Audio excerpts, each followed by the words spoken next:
Within this book, Bodhi in the Brain, I'm going to be addressing entrainment. Like, what is entrainment?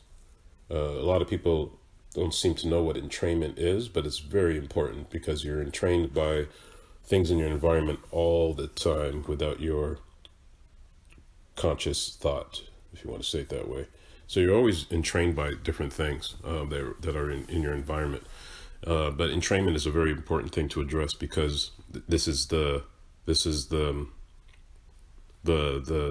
the backbone behind Yinnergy Meditation.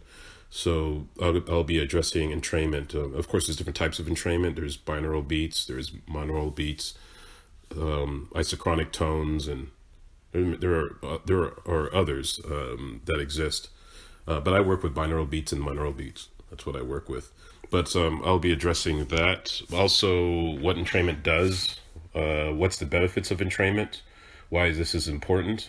Because entrainment is very important in regards to meditation. Because when you meditate, even traditionally, when you do classical meditation, you're entraining your brain. And entrainment means, what's the best way to describe it? Well, I'll get into, it's all in the book. I'll get into that once people get into the book. But entrainment is something that's very important because this is when your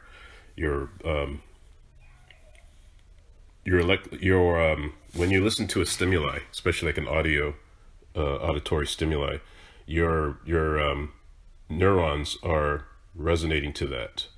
So your neurons are giving off electrical brain activity, and so your neuron starts to follow the stimuli that it's being exposed to. So after a while, your brain starts to mimic the stimuli. So if you can get your brain to mimic a stimuli that allows the brain the brain activity to slow down or to speed up, depending on the frequency, you can put yourself in a state of entrainment. And by putting yourself in a state of entrainment, you get to mimic all the benefits. You get to mimic actual meditation itself. Not only that, but you get the benefits from that. So that will be addressed. And also in the book, I'll also be addressing brainwaves. So like, what are brainwaves? The same things that are being entrained that's causing the brainwave to slow down or to speed up.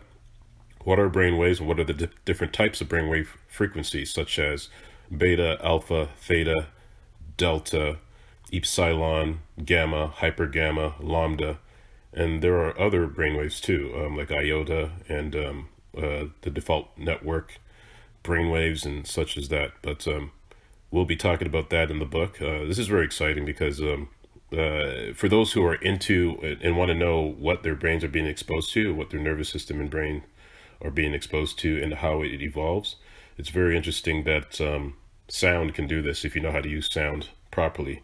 If you can use sound in a mathematical way, but also by you able to create sound into certain patterns that the brain will resonate with. So this is going to be very cool. So this book will be out at some point, and I just want everyone to know what's going to be addressed in this book. But stay tuned. So entrainment, brainwaves, the benefits of brainwaves.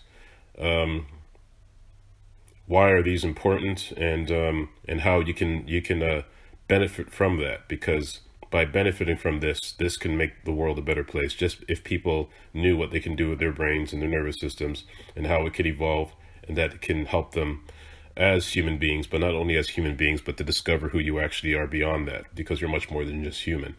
Not that there's anything wrong with being human, but it has many layers that most people don't know anything about.